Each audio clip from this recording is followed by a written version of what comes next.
Iran ने पाकिस्तान के आतंकी संगठन जैश अल अदल के ठिकानों पर एयर स्ट्राइक करके 100 से ज्यादा लोगों को मार गिराया है। बताया जा रहा है इसके अंदर आतंकवादियों के साथ साथ वहां के आम नागरिक भी मौजूद हैं और इसका जो पुष्टि है वो खुद पाकिस्तान की मीडिया ने की है, जिसमें जैश अल अदल ने दावा किया है कि ईरान ने पाकिस्तान के बलूचिस्तान के अंदर वहां के जो सैनिक हैं उनके ऊपर एयर स्ट्राइक की है और उन्हें मार गिराया है। जबकि ईरान का साफ तौर पे कहना है कि वो संगठन जो है जैश अल अदल से जुड़ा हुआ था और ज्यादातर लोग जो है उसमें आतंकवादी थे और ईरान ने आतंकी जो ठिकाने हैं उनको तबाह किया है। इससे पहले पाकिस्तान लगातार ये बयान देता आया है कि पाकिस्तान के अंदर आतंकवादी गतिविधियां नहीं होती हैं, लेकिन ईरान ने एयर स्ट्राइक करके पाकिस्तान की पोल खोल दी है। देखिए हमारी ये खास रिपोर्ट।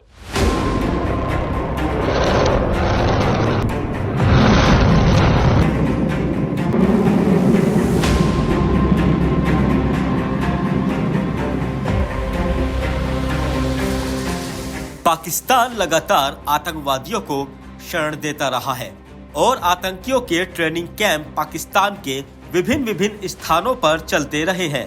भारत के बाद अब ईरान ने भी पाकिस्तान में मौजूद आतंकवादियों पर हवाई हमला किया है।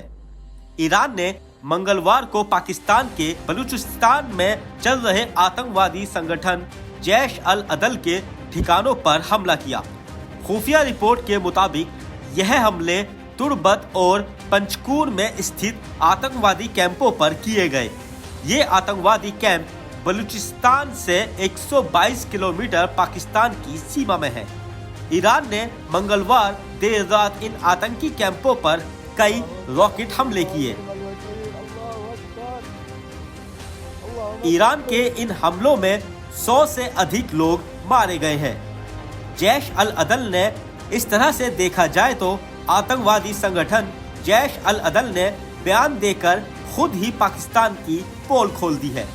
जैश अल अदल ने बयान जारी कर कहा कि ईरान ने बलूचिस्तान में उसके लड़ाकों के घरों को निशाना बनाया है।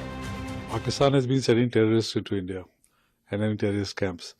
Afghanistan has accused Pakistan for supporting the Taliban for 20 years. The Quetta Shura was very much in Pakistan. And now Iran.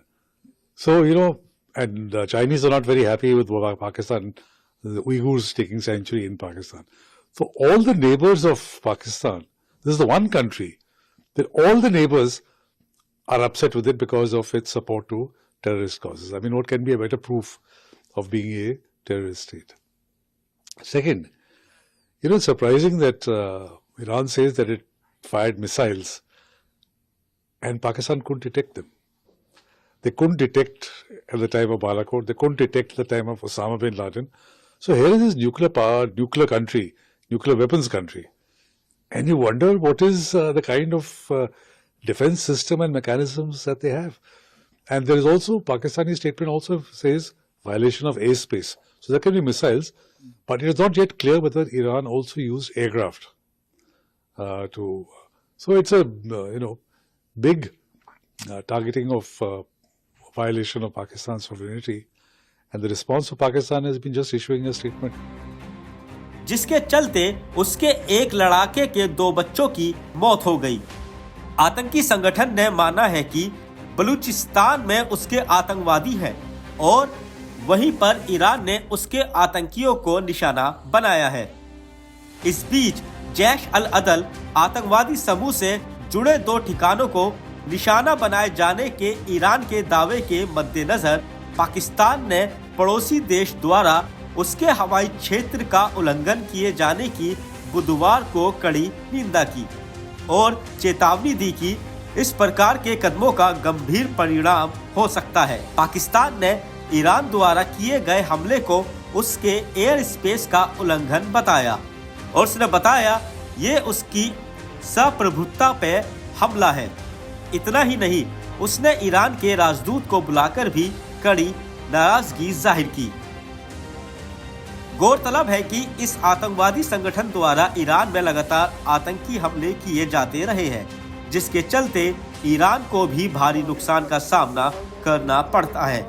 खुफिया सूचना के आधार पर ईरान ने मंगलवार रात पाकिस्तान में घुसकर सर्जिकल स्ट्राइक की।